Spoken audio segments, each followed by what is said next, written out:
ஓம் நம சிவாய.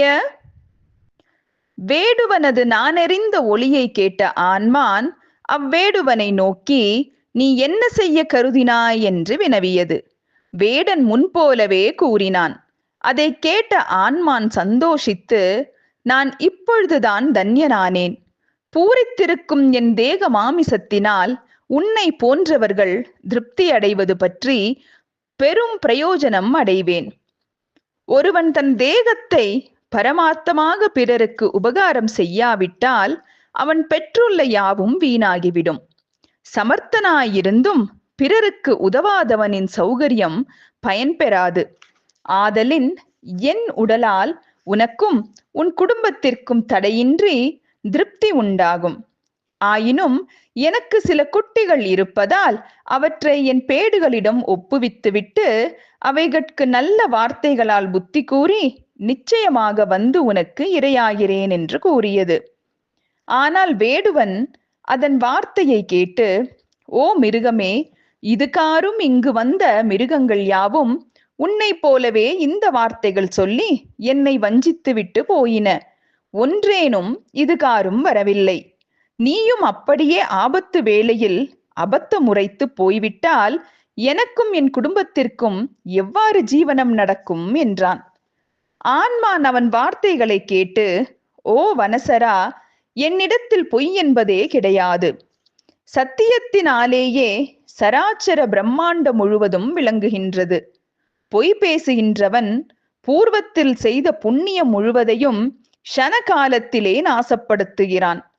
இப்பொழுது நீ நம்பாத பட்சத்தில் நான் ஒரு பிரதிஜ்ஞை செய்கிறேன்.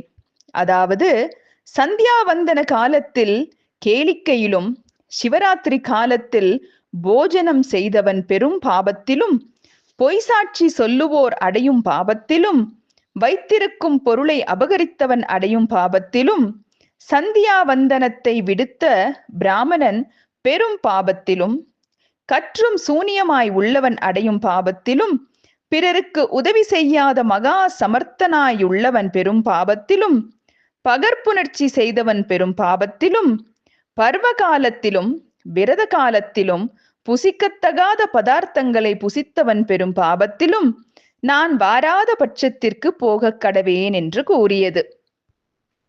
அதனால் வேடன் வியாதன் அதன் வார்த்தையில் நம்பிக்கையுடையவனாகி போய் வருக என்று விடுப்பித்தான்.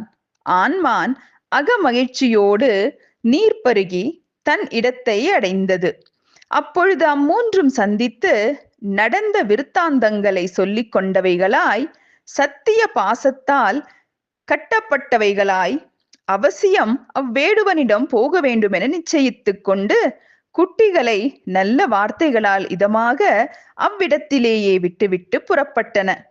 அப்பொழுது அவற்றுள் மூத்த பெண்மான் தன் கணவனை நோக்கி, இக்குட்டிகள் அனாதரவாக இருப்பதால் இவை எவ்வாறு ஜீவிக்கும்? நான் முதலில் வருகிறேன் என பிரதிஜ்ஞை செய்து வந்தமையால் நான் மட்டுமே போக வேண்டும். நீங்கள் இங்கேயே இருக்க வேண்டும் என்று கூறியது. அதை கேட்ட இளைய பெண், நான் உங்கள் இருவருக்கும் பணிவிடை செய்ய வேண்டியவளாய் இருக்கிறேன். ஆதலின் நான் இவனுக்கு இரையாக போகிறேன். நீங்கள் இங்கேயே இருக்கலாம் என்றது. அப்போது ஆன்மான் அவ்விரண்டின் வார்த்தைகளையும் கேட்டு, நான் ஒருவனே அவனிடம் போகிறேன், நீங்கள் இங்கேயே இருக்கலாம் என்றது. ஆனால் பெண்மான்கள், ஐயோ, நீ இறந்தால் நாங்கள் விதவைத்தன்மை அடைந்து ஜீவிப்பதை காட்டிலும் கஷ்டம் வேறுண்டோ என்று கூறி தங்கள் குட்டிகளை தக்கபடியே சில மான்களிடம் ஒப்படைத்துவிட்டு மூன்றும் ஒன்று கூடி அவ்வேடுவன் இருக்குமிடத்திற்கு வந்தன. வேடுவனும் அம்மான்கள் மூன்றும் எப்பொழுது வருமோ என்னும் எண்ணத்துடன் வழி பார்த்து கொண்டிருந்தான். ஓம் நம சிவாய.